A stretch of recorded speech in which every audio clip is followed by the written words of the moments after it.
Hello, जय हिंद दोस्तों। देखिए, बहुत बहुत स्वागत है आपका आज के वीडियो में। तो गाइस, एनटीपीसी की हमारी एक सीरीज़ चल रही थी जिसमें जीके के हम प्रीवियस ईयर के क्वेश्चन डिस्कस कर रहे थे। ठीक है, आप लोगों को कमेंट आ रहे थे और साइंस की बहुत ज़्यादा वेटेज भी होता है रेलवे के अंदर। तो एक सीरीज़ में साइंस की और स्टार्ट कर रहा हूँ। इसकी वीडियो जो है वो आपको सुबह 11 बजे से 12 बजे के बीच में आपको मिल जाया करेगी। ठीक है, तो जो हमारे जीके वाली वीडियो है, ठीक है, वो तो आपको मिल जाती है सर जो 10 AM पर। और जो हमारी ये साइंस वाली वीडियो है लगभग 11 AM से लेकर के 12 बजे के बीच में आपको ये मिल जाएगी। समझ में आ गई बात आपको? ठीक है सर, ओके। तो और ये 10 से 11 के बीच में आपको जीके वाली वीडियो मिल जाती है। तो दोनों वीडियो आप यहाँ पे देख लीजिएगा। ये सीरीज़ जब तक चलेगी जब तक हमारा एनटीपीसी का एग्ज़ाम नहीं हो जाता। उसके बाद जो सीरीज़ चलाएंगे ग्रुप डी के चलाएंगे, उसमें टोटल ग्रुप डी के ही क्वेश्चन होंगे। जैसे इस सेट में हमारे एनटीपीसी के ही क्वेश्चन होते हैं सब, CBT 1 के और CBT 2 के। और ये आप चेक कर लीजिएगा गाइस, प्रीवियस ईयर के क्वेश्चन पेपर उठा के चेक कर लेना। ये सारे क्वेश्चन जो हैं सारे के सारे एग्जैक्ट क्वेश्चन है। ऐसा नहीं कि कोई क्वेश्चन अपनी तरफ से हम बना के दे रहे हैं और उसको डेट डाल दे रहे हैं, ऐसा नहीं है। आप चेक कर सकते हैं किसी भी क्वेश्चन को विद प्रूफ के साथ। ठीक है, शिफ्ट भी हम इसमें पूरी मेंशन होती है। तो देखते हैं गाइस कैसे चलता है हमारा साइंस वाला ये प्रैक्टिस सेट। तो चलिए शुरू करते हैं अपने आज के क्वेश्चन के साथ। और इस सेट में भी हमारे 30 क्वेश्चन ही होंगे, जैसे कि हमारे और सेट में 30 क्वेश्चन होते हैं। ठीक है, ओके, चलिए शुरू करते हैं सर। तो ये हमारा आज का पहला क्वेश्चन होगा। ये हमारा एनटीपीसी का प्रैक्टिस सेट नंबर 1 है। ठीक है, और यहाँ पर आप देख सकते हैं कि railway previous year science question, ये सारे के सारे इसमें साइंस के क्वेश्चन होंगे। साइंस के क्वेश्चन पेपर हैं for all Indian railways exam. जो हमारे ऑल इंडिया में रेलवे के एग्ज़ाम होते हैं सभी के लिए यहाँ पर अवेलेबल, मतलब बेनिफिट हो जाएंगे, बेनिफिट देंगे। चाहे आप एनटीपीसी, ग्रुप डी, ALP, है ना, टेक्नीशियन, किसी भी एग्ज़ाम की तैयारी कर रहे हो और आरबी जेई, सभी में क्वेश्चन ऐसे पूछे जाते हैं। तो पहला ही क्वेश्चन आप यहाँ पे देखेंगे कि सर नेत्र लेंस की अत्यधिक वक्रता के कारण क्या होता है। ठीक है, अगर हमारा जो लेंस है उसकी वक्रता केंद्र बहुत ज़्यादा हो जाती है तो क्या होगा? हाइपरमेट्रोपिया होगा, वरदानता होगा, मोतियाबिंद होगा या फिर मायोपिया होगा। तो ध्यान रखना, अत्यधिक वक्रता, याद रखना अत्यधिक वक्रता। तो वक्रता इस तो हमारे क्या हो जाएगा उससे, अगर हमारी वक्रता ज़्यादा हो जाती है तो हमें मायोपिया हो जाता है। क्या हो जाता है सर? मायोपिया यहाँ पर हमें हो जाता है। ध्यान रखना, मायोपिया को हम निकट दृष्टि दोष के नाम से जानते हैं। और इसका जो प्रतिबिंब बनता है ना, वो रेटिना की सतह के बजाय ठीक उसके सामने बन जाता है। मतलब बनना चाहिए रेटिना पर, लेकिन रेटिना के सामने बन जाता है। ठीक है, उसी को हम निकट दृष्टि दोष बोलते हैं। अच्छा, इसमें हम कौन सा लेंस यूज़ करते हैं सर? इसको हम दूर करने के लिए अवतल लेंस का यूज़ करते हैं, जिसको हम अपसारी लेंस के नाम से भी जानते हैं, है ना। और हाइपरमेट्रोपिया की बात करते हैं सर, ये तो हमारा मायोपिया हो गया। उसके बाद एक हमारा ए ऑप्शन में दे रखा है हाइपरमेट्रोपिया। हाइपरमेट्रोपिया क्या होता है? इसमें हमारा इसको दूर दृष्टि दोष के नाम से भी जानते हैं, है ना। हाइपरमेट्रोपिया, दूर दृष्टि दोष। इसमें जो आसपास की वस्तुएं वो बहुत धुंधली दिखाई देती हैं और इसमें हम उत्तल लेंस का यूज़ करते हैं। अगर मुझे इसको रोग को ठीक करना है तो मैं उत्तल लेंस का यूज़ यहाँ पे कर लेता हूँ। इसको लेंस को और दूसरा नाम क्या है सर इसका? अभिसरण, अभिसारी लेंस, उसका अपसारी लेंस। ठीक है, चलिए उसके बाद बात करते हैं मोतियाबिंद। मोतियाबिंद क्या होता है सर? मोतियाबिंद जो हमारी आँख के लेंस में धुंधला क्षेत्र होता है, जो हमारा आँख का लेंस होता है ना, उसमें धुंधला क्षेत्र जो होता है उसको मोतियाबिंद कहते हैं। ध्यान रखिएगा। उसके बाद हमारी वर्णांधता आती है, जिसको हम कलर ब्लाइंडनेस के नाम से जानते हैं। यह क्या होता है सर? यह बीमारी अक्सर आनुवांशिकता यानी कि नीले, हरे और लाल जैसे रंगों की पहचान करने से प्राप्त होती है ना। उनमें हमें पहचान करने में परेशानी होती है इन रंगों को, ध्यान रखना। ठीक है, तो ये चीज़ आप यहाँ पे याद रखेंगे सर। कलर ब्लाइंडनेस में ये हमारी आनुवांशिक बीमारी होती है। तो कई बार यहाँ से क्वेश्चन पूछ लिया जाता है कि निम्न रोगों में से कौन सी ऐसी बीमारी है जो आनुवांशिक है? तो कौन सी है सर? वो हमारी कलर ब्लाइंडनेस। ठीक है, वर्णांधता जिसको बोलते हैं, क्योंकि ये हमारी किससे आती है? वंश से आती है। हमारे पापा को होगी तो फिर हमें भी हो जाएगी, हमारे दादा को होगी तो हमारे पापा को होगी, पापा से हमें हो जाएगी, हमसे हमारे बच्चों में हो जाएगी। ठीक है, ध्यान रखिएगा। अगला देखिए, क्वेश्चन नंबर 2 की बात करते हैं सर। वर्णक्रम के दो रंग में कौन सा रंग दूरतम सीमा बनाता है ना। कौन सा रंग दूरतम यानी कि बहुत दूर तक जाता है, वो रंग बताएंगे वर्णक्रम में। तो बैंगनी और लाल है ना। आपको विबग्योर तो याद ही होगा, विबग्योर। ठीक है, तो बैंगनी और हमारा लाल हो जाता है। बैंगनी और इनके वेवलेंथ के ऊपर ये तरंग दैर्घ्य आपने सुना होगा। ठीक है, तो ध्यान रखने का, रंगों का जो वर्णक्रम है, वर्णक्रम है वो बैंगनी और देखो VIBGY और इस तरीके से होता है। Violet, indigo, blue, green, yellow, orange and red. ठीक है, तो सबसे पहले कौन सा है सर? बैंगनी है। ठीक है, इंडिगो है, नीला, हरा, लाल, हरा, पीला, नारंगी, लाल, इस तरीके से ये हो जाते हैं। ठीक है, तो प्रकाश की तरंगदैर्घ्य प्रकाश के रंग को दर्शाती है। ठीक है, जो तरंगदैर्घ्य होती है वो प्रकाश के रंग को दर्शाती है। और विबग्योर में तरंगदैर्घ्य बाएं से दाएं बढ़ती है। अगर मैंने लिखा है ना विबग्योर, है ना, विबग्योर मैंने यहाँ पर लिखा हुआ है, तो अगर मैं लेफ़्ट से राइट की तरफ जाता हूँ तो जो मेरी वेवलेंथ है, यानी कि जो लैम्डा होगा, है ना, लैम्डा कैसे बनता है, हाँ लैम्डा, अब जो मेरा लैम्डा होगा वो क्या होगा, बढ़ेगा। यानी कि जो तरंगदैर्घ्य होती है वो लेफ़्ट से राइट में अगर हम जाते हैं तो बढ़ जाती है। ठीक है, तो तरंगदैर्घ्य की बात करेंगे तो सबसे कम तरंगदैर्घ्य इस हिसाब से तो फिर वायलेट बैंगनी की होगी, सबसे ज़्यादा रेड की होगी, है ना। तो बैंगनी रंग की तरंगदैर्घ्य न्यूनतम होती है और जबकि लाल रंग की तरंगदैर्घ्य सबसे ज़्यादा होती है। तो सही आंसर क्या होगी सर यहाँ पर, बैंगनी और लाल हो गया। ऑप्शन नंबर ए मेरा करेक्ट आंसर यहाँ पे हो जाता है। ठीक है, चलिए क्वेश्चन नंबर 3 है, मरीजों के दांतों की बड़ी प्रतिबिंब को देखने के लिए दंत चिकित्सक किस प्रकार के दर्पण का उपयोग करते हैं। कई बार हमारी जो दांत है वो ख़राब हो जाती है, उसमें कीड़ा लग जाता है, उसमें कुछ भी समस्या आ जाती है, तो हम डॉक्टर के पास जाते हैं तो उसमें एक पेंसिल होती है, पेंसिल में आगे कुछ गोल सा छल्ला लेंस लगा होता है। ठीक है, तो वो लेंस कौन सा होता है, दर्पण होता है एक्चुअली, वो लेंस नहीं सॉरी। तो अवतल दर्पण होता है, उत्तल दर्पण होता है, गोलाकार दर्पण होता है, गोलाकार और उत्तल दर्पण होता है। तो क्या इसका सही आंसर होगा, यह हमें बताना है। ठीक है, ये हमें बताना है। तो देखेंगे सर, बिल्कुल सर, इसका सही आंसर ऑप्शन नंबर ए होगा, उत्तल दर्पण। देखिए बेसिकली जो हम जिसमें हम अपना मुंह देखते हैं ना, जिसको हम बोलते हैं सेविंग मिरर, वो तो समतल दर्पण होता है। क्या होता है वो, समतल दर्पण। ठीक है, लेकिन अगर मुझे किसी भी चीज़ को बड़ा करके देखना होता है, किसको, देखो सेविंग मिरर जो होता है, सेविंग मिरर जो होता है वो अवतल दर्पण होता है। ठीक है, लेकिन जिसमें हम अपना मुँह देखते हैं, बाल संवारते हैं ना, वो होता है समतल दर्पण। तो ध्यान रखिएगा, क्योंकि हमें सेविंग को बड़ा बड़ा करके देखना होता है ना, तो वो हमारा अवतल दर्पण उसमें लगा होता है। तो अवतल दर्पण की बात करेंगे सर, वाहन हेडलाइट, जो वाहन का जो हेडलाइट होता है ना, उसमें हमारा कौन सा होता है, अवतल दर्पण होता है। शेविंग मिरर जो होता है हमारा, ये भी अवतल दर्पण होता है। सौर भट्टियों में कौन सा दर्पण लगा होता है सर, अवतल दर्पण होता है। सर्च लाइट, जो सर्च लाइट होती है ना, जो उसमें कौन सा होता है, अवतल दर्पण होता है। माइक्रोस्कोप की बात करेंगे सर, तो माइक्रोस्कोप में भी समतल दर्पण होता है, अवतल दर्पण होता है। और फ्लैश लाइट, टॉर्च, इन सब में हमारा अवतल दर्पण का यूज़ होता है।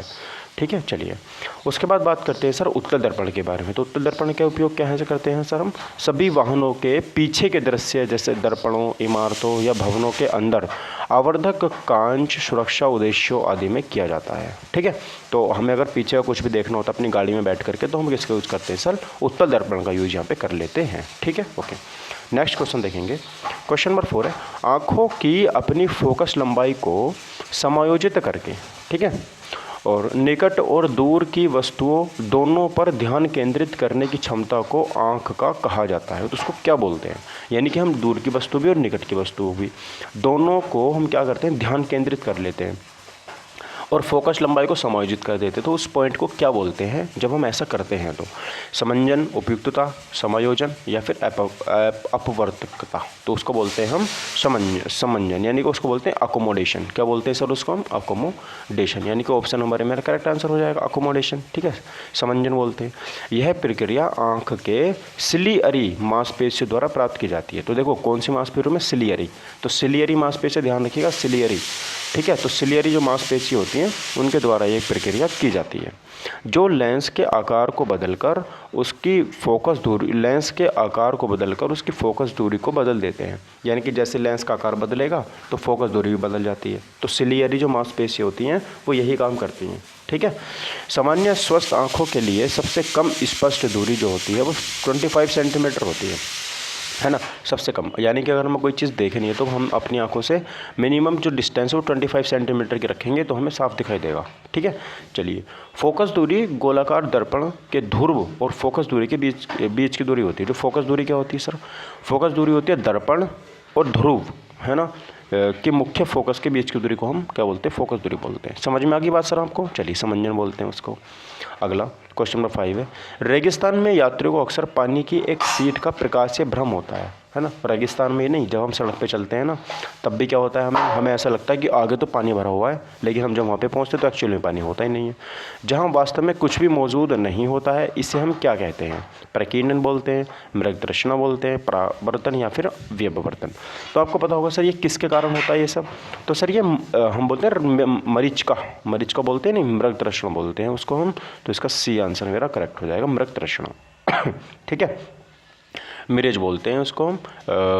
ध्यान रखिएगा, यह दूर की वस्तुओं से प्रकाश के पूर्ण आंतरिक परिवर्तन के कारण होने वाली एक ऑप्टिकल घटना है। ठीक है, क्या है ये? यह दूर की वस्तुओं से प्रकाश के पूर्ण आंतरिक, देखो प्रकाश का जब मेरा पूर्ण आंतरिक परावर्तन होता है ना, तब जाकर के हमें मृत देखने को मिलता है। जब प्रकाश ठंडी हवा यानी कि सघन से गर्म हवा की ओर जाता है। ठीक है, ठीक है। तो यहाँ पे ध्यान रखना, पूर्ण आंतरिक परावर्तन के कारण होने वाली एक ऑप्टिकल घटना है जब प्रकाश ठंडी हवा यानी कि सघन से गर्म हवा यानी कि विरल की ओर गुजरता है।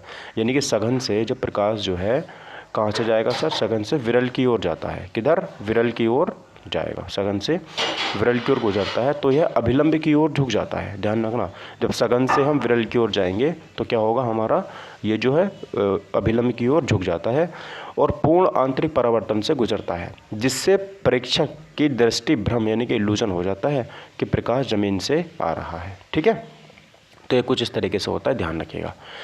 अगला क्वेश्चन देखिए, एक माध्यम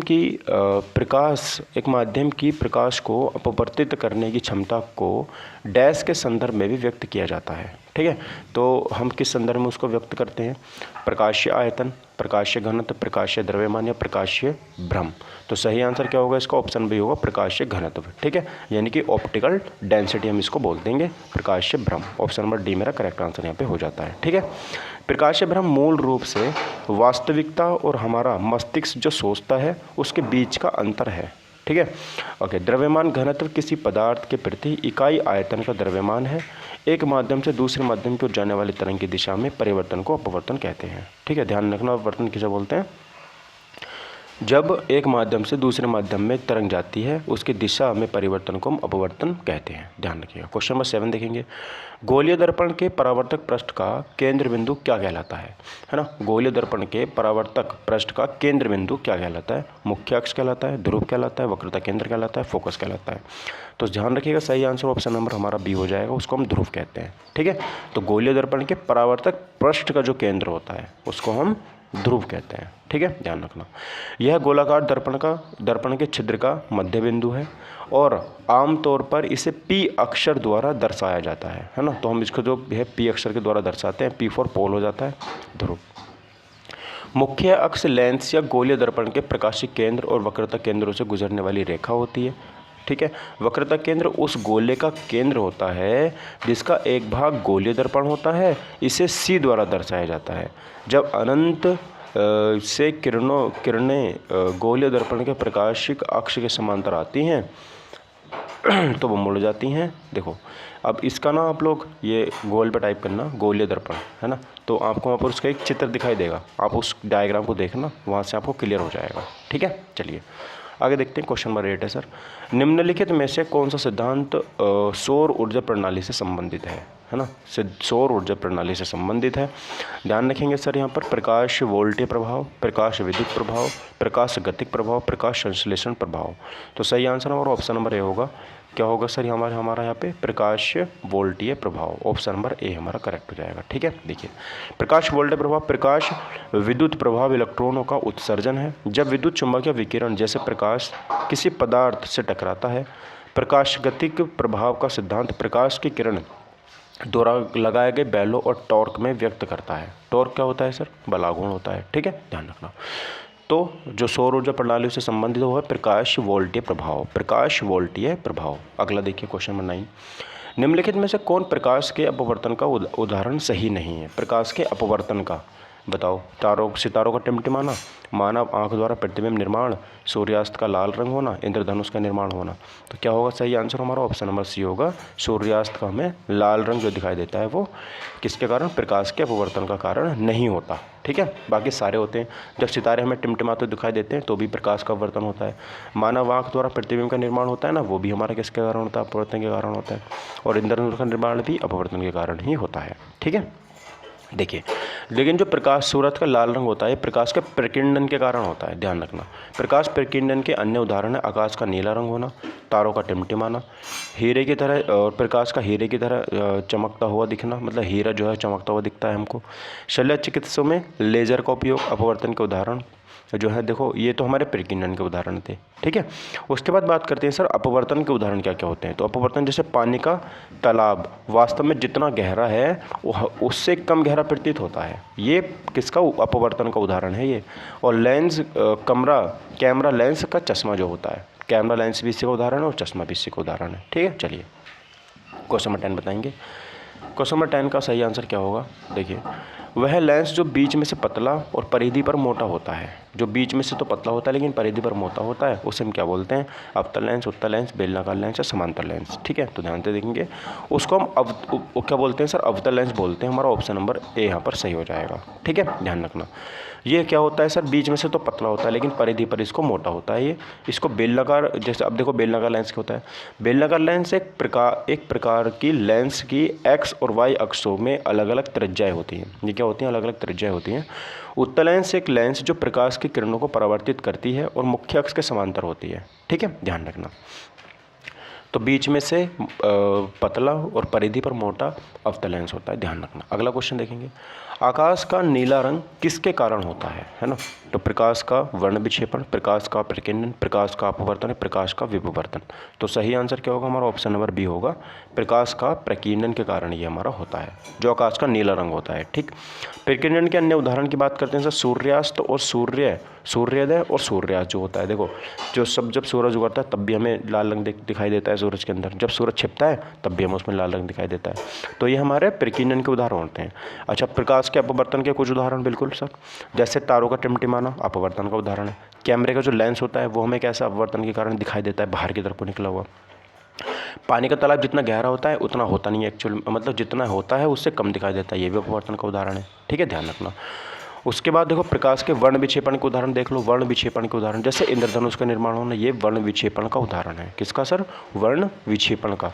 पानी में पेट्रोल डालने पर अलग अलग रंग दिखाई देने, ये भी वर्ण विक्षेपण का उदाहरण है। देखो जहाँ पर कलर की बात आएगी ना, कलर की, वो सब वर्ण विक्षेपण के कारण ही होंगे ठीक है। अब देखो विवर्तन के कारण उदाहरण जो होते हैं, तो जैसे इंद्रधनुष के रंगों को प्रतिबिंब करने वाली सीडी जो होती है, और होलोग्राम जो होता है, दरवाजे के कोनों पर प्रकाश का झुकना जो होता है, ये भी क्या होता है सर हमारा, ध्यान रखिएगा, प्रकाश का विवर्तन यहाँ पर हो जाता है, ध्यान रखना, ठीक है। सबके उदाहरण हमारे यहाँ पर हो गए। अगला क्वेश्चन देखेंगे। क्वेश्चन नंबर 12 क्या है सर, अपने 7 घटक रंगों में प्रकाश के विक्षेपण की घटना की खोज डैश ने सन 1666 में की थी। तो सर आर्किमिडीज ने की थी, हेनरी मोजले ने की थी, आइजैक न्यूटन ने की थी, या मेंडेलीव ने की थी, ठीक है। तो अपने 7 घटक रंगों में प्रकाश के विक्षेपण की घटना की खोज, प्रकाश के विक्षेपण की घटना की जो खोज थी वो किसने की थी, तो वो ध्यान रखेंगे सर आप, वो आइजैक न्यूटन ने की थी। ऑप्शन नंबर बी सही होगा हमारा, आइजैक न्यूटन ने ये इसकी खोज यहाँ पर की थी, ध्यान रखना, ठीक है। तो प्रकाश का विक्षेपण एक पारदर्शी माध्यम से गुजरने पर, है ना, जो विक्षेपण होता है वो पारदर्शी माध्यम से गुजरने पर सफ़ेद प्रकाश की किरण और उसके 7 घटक रंगों में विभाजित की घटना कहलाती है, ध्यान रखना। तो अपने 7 रंगों के घटकों की जब बात आएगी तो आइजैक न्यूटन आपको यहाँ पर लगा देना है, और 1666 में न्यूटन ने इसकी खोज की थी, ठीक है, ओके सर। नेक्स्ट क्वेश्चन देखेंगे, छाया तब बनती है जब प्रकाश के मार्ग में आती है, ध्यान रखना, छाया तब बनती है जब प्रकाश के मार्ग में आती है। तो वस्तुएं पारभासी होती हैं, प्रकाशिक होती हैं, पारदर्शी होती हैं, या फिर अपारदर्शी होती हैं। तब ये क्या होती है सर, अपारदर्शी होती हैं। ऑप्शन नंबर डी मेरा यहाँ पर करेक्ट आंसर हो जाएगा, ठीक है, ओके। ओपैक इसको बोलते हैं, एक वस्तु जो किसी भी प्रकाश को अपने से होकर गुजरने नहीं देती। उदाहरण के लिए बात करते हैं, जैसे लकड़ी अपने अंदर से प्रकाश को गुजरने नहीं देगी, पत्थर भी नहीं देगा, धातु भी नहीं देगी, ये तो सब होती है हमारी अपारदर्शी, ठीक है। उसके बाद बात करते हैं सर पारभासी क्या होता है। तो ध्यान रखना, छाया कब बन जाती है, जब प्रकाश नहीं गुजर के जाता। जैसे हम जाते हैं सूरज की रोशनी में तो हमारी छाया बन जाती, क्यों, क्योंकि प्रकाश हमारे अंदर से पार नहीं हो पाता, इसलिए हम क्या हैं, पारदर्शी हैं, ठीक है, ध्यान रखना। उसके बाद लेकिन पारभासी की बात करते हैं सर, पारभासी क्या होता है, एक वस्तु जो केवल कुछ प्रकाश को अपने से गुजरने देती है, मतलब थोड़ा बहुत प्रकाश उसके अंदर से गुजर जाएगा, उसको बोलते हैं पारभासी। उदाहरण के लिए बटर पेपर, जो बटर का पेपर होता है उसमें से, धूप का चश्मा जो होता है ना, उसमें से भी चीज़ें मतलब बाहर निकल जाती हैं। विभिन्न प्रकार के प्लास्टिक जो होते हैं उसमें से भी निकल जाती है, ठीक है। पारदर्शी तो आपको पता ही, उसमें से किसी भी माध्यम से गुजर जाओ उसमें से तो पार हो ही जाएंगी किरणें जो होती हैं, ठीक है। उदाहरण की जैसे हवा हो गया, पानी हो गया, साफ कांच हो गया, ठीक है। प्रकाशिक क्या होता है सर, प्रकाशिक वस्तु जो स्वयं का प्रकाश या ऊर्जा उत्सर्जित करती है, ठीक है। उदाहरण के लिए सूर्य, तारे और मोमबत्तियाँ, ये जो है प्रकाशिक होते हैं, ये खुद का चीज़ें उत्पन्न करती हैं, तो इनके इसलिए ये हो जाती हैं हमारी प्रकाशिक वस्तु। सही आंसर हमारा ऑप्शन नंबर डी होगा, याद रखिएगा। अगला क्वेश्चन बताएंगे सर, लेज़र का पूर्ण रूप क्या होता है। तो कौन से लेज़र की फुल फॉर्म होती है, अगर आपने आज तक पढ़ी होगी तो आप इसको सही कर सकते थे, ठीक है, ध्यान रखना। तो इसका सही आंसर ऑप्शन नंबर डी होगा मेरा, लाइट एम्प्लीफिकेशन। ध्यान रखना, light amplification by stimulated emission of radiation. क्या होता है sir, light amplification by stimulated emission of radiation. Light amplification by stimulated emission of radiation. तो ध्यान रखना, आर से राष्ट्र में रेडिएशन होगा, तो रेडियो एक्टिविटी तो कट ही गया, ठीक है, ध्यान रखना। और यहाँ पर एम्प्लीफिकेशन होगा, क्या होगा, A4 एम्प्लीफिकेशन होगा, एडिशन नहीं होगा, एम्प्लीफाई नहीं होगा, एप्लीकेशन नहीं होगा। तो एम्प्लीफिकेशन याद रखना, रेडिएशन याद रखना, आपको याद हो जाएगा, ठीक है। देखो इसका यूज़ क्या होता है। यह एक उपकरण है जो उत्तेजित उत्सर्जन नामक प्रक्रिया के माध्यम से सुसंगत और केंद्रित प्रकाश उत्सर्जित करता है। यह प्रकाश की एक संकीर्ण और तीव्र किरण उत्पन्न करता है जो आमतौर पर मोनोक्रोमैटिक, एकल तरंगदैर्घ्य और अत्यधिक दिशात्मक होती है। लेजर अनुप्रयोग के उदाहरण देख लेते हैं सर यहाँ पे। जैसे लेज़र नेत्र शल्य चिकित्सक जो होता है वो इसका यूज़ करते हैं।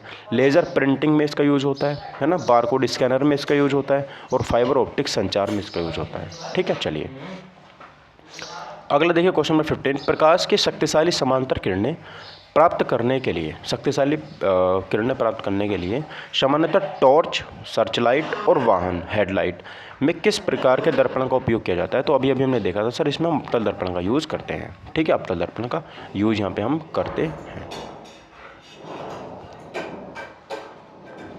बेटा गाइस ये रुक गया फिर से।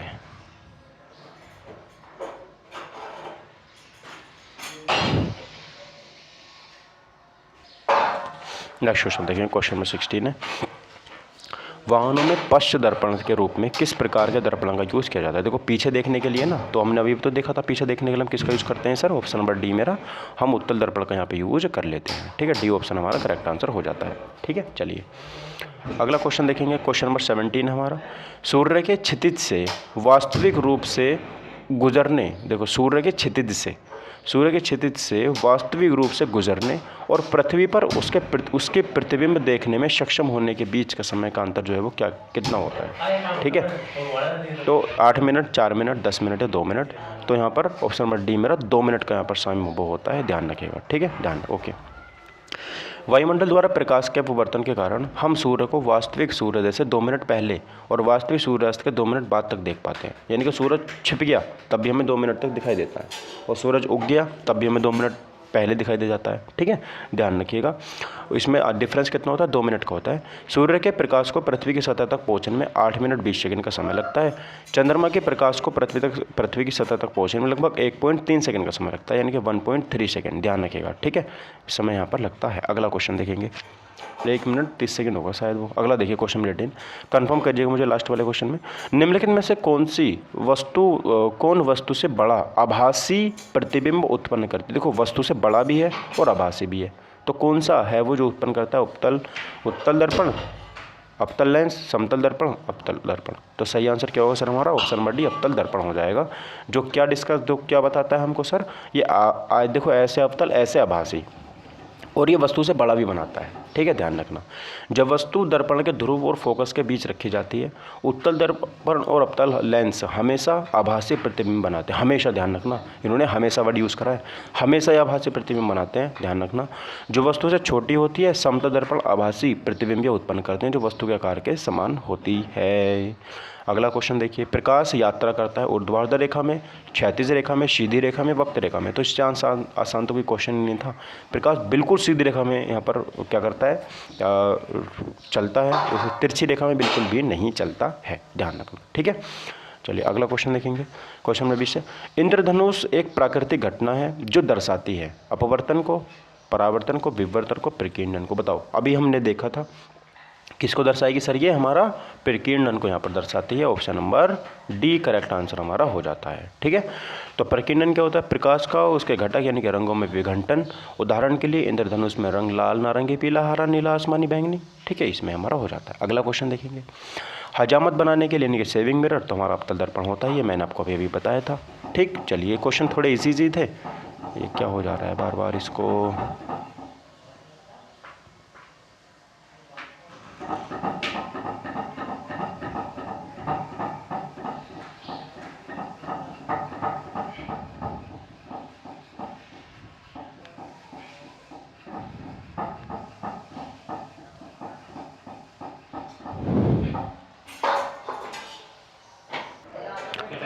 ठीक है दोस्तों। चलिए देखिए, तो हजामत बनाने के लिए हम किस दर्पण का यूज़ करते हैं, हम हमारा ऑप्शन नंबर सी सही हो जाएगा, अवतल दर्पण। ठीक है, ओके। चलिए नेक्स्ट क्वेश्चन देखेंगे हम। अगला क्वेश्चन हमारा क्या होगा,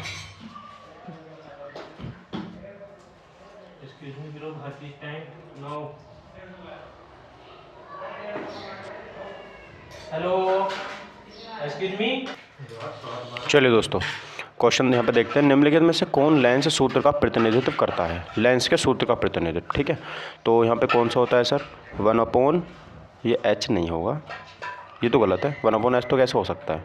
ठीक है, तो लेंस का सूत्र क्या होता है सर, आपको पता होगा, ऑप्शन नंबर बी मेरा सही हो जाता है, 1/v/1-1/u=1/f, ये हमारा लेंस का सूत्र होता है। ठीक है, सही आंसर हमारा यहाँ पर ऑप्शन नंबर बी होगा, ध्यान रखना। तो बात करेंगे सर अन्य सूत्र, जैसे वक्रता त्रिज्या का होता है 2 गुणा फोकस दूरी। वक्रता त्रिज्या का फॉर्मूला क्या होता है सर, 2 इंटू फोकस दूरी। स्नेल का सूत्र क्या होता है सर, n बराबर क्या होता है sir, sine I upon sine R. ये हमारा किसका होता है सर, यहाँ पे स्नेल का फॉर्मूला होता है, जहाँ आई आपतन कोण होता है, आर हमारा अपवर्तन कोण होता है। दर्पण का सूत्र की बात करेंगे सर, 1/v + 1/u बराबर 1/f। तो सिर्फ अब देखो, लेंस के सूत्र में माइनस होता है और दर्पण के सूत्र में प्लस होता है। ठीक, f फोकस दूरी होती है, v प्रतिबिंब होता है, ध्यान रखिएगा। तो ये हमारा सही आंसर यहाँ पे हो जाएगा। अगला क्वेश्चन देखेंगे, क्वेश्चन नंबर 23 है, निम्नलिखित में से किस प्रकार का प्रकाश टेलीविजन रिमोट से उसके द्वारा नियंत्रित डिवाइस तक सिग्नल पहुंचाता है, तो पराबैंगनी, एक्सरे, ध्रुवीकरण या फिर इंफ्रारेड। तो आपको पता होगा sir option number D infrared, ये सही आंसर यहाँ पे हो जाता है। इनको अवरक्त किरणों के नाम से भी जाना जाता है। ठीक है, अवरक्त किरणों के नाम से भी, ध्यान रखना। ठीक है, इंफ्रारेड की बात करेंगे हम यहाँ पर, प्रकाश का उपयोग विद्युत हीटरों, भोजन पकाने के लिए, है ना, तो यहाँ पे ध्यान रखना, ऑप्टिकल फाइबर में, प्रकाश सुरक्षा प्रणालियों और थर्मल इमेजिंग कैमरों द्वारा इसका प्रयोग किया जाता है। जो अंधेरे में लोगों को पता लगाते हैं, पराबैंगनी किरणों का यूज़ देखेंगे सर। पराबैंगनी विकिरण या व्यापक रूप से औद्योगिक प्रक्रियाओं और चिकित्सा और दंत चिकित्सा अभ्यास में उपयोग किया जाता है। एक्सरे का बात करेंगे, हड्डी में जैसे फ्रैक्चर हो जाता है आपकी, है ना, उसको स्कैन करने के लिए हम एक्सरे का यूज़ करते हैं। अगला, नेत्र लेंस की अत्यधिक वक्रता के कारण क्या होता है। अगर नेत्र लेंस की अत्यधिक वक्रता है तो उसके कारण क्या होगा, तो हाइपरमेट्रिया होगा, है ना, मोतियाबिंद होगा, वर्णांता है, मायोपिया। तो मैंने बता रखा था आपको, अभी भी तो बताया था, मायोपिया होता है। अगर वक्रता जो है वो ज़्यादा हो जाती है तो मायोपिया हो जाता है, निकटदर्शी दोष। ठीक है, ये सब हम एक बार पीछे डिस्कस कर चुके हैं, ध्यान रखना, एक बार देख लेंगे आप। वर्णक्रम के 2 रंगों में से कौन सा रंग दूरतम सीमा बनाता है, कौन सा रंग जो दूर तक जाएगा, दूर तक सीमा बनाएगा, बहुत दूर तक जाएगा, तो वो कौन सा होगा, जिसकी वेवलेंथ ज़्यादा होगी, है ना, तो कौन सा होगा सर, वो बैंगनी और लाल होगा। कौन सा होगा, बैंगनी और लाल यहाँ पर होता है। ठीक है, ध्यान रखना। सब ये क्वेश्चन में जो छोड़ रहा हूँ ना, सॉल्यूशन पीछे डिस्कस कर चुके हैं हम, एक बार देख लेना आप। मरीजों के दांतों में बड़ी प्रतिबिंब, देखो अभी अभी तो देखा था हमने, अवतल दर्पण होता है ना, सेविंग मिरर जो होता है, मरीजों के दांतों में देखना हो, सेविंग मिरर होता है, ये टॉर्च में हम इसका यूज़ करते हैं। अगला देखो, आँखों की अपनी फोकस लंबाई को समायोजित करके निकट और दूर की वस्तुओं ध्यान पर केंद्र करने की क्षमता को क्या कहा जाता है। देखो ये समझना, ये क्वेश्चन रिपीटेड क्वेश्चन है, देख सकते हो, जो शिफ्ट 1 में पूछे गए थे वही क्वेश्चन यहाँ पर अलग डेट में पूछे जा रहे हैं, मतलब सेम क्वेश्चन पूछे जा रहे हैं। कुल मिला के बात ये है, रेगिस्तान में मृग तृष्णा होता है, ध्यान रखना, ऑप्शन नंबर सी मेरा करेक्ट आंसर हो जाएगा, मृग तृष्णा। ठीक, अगला देखो,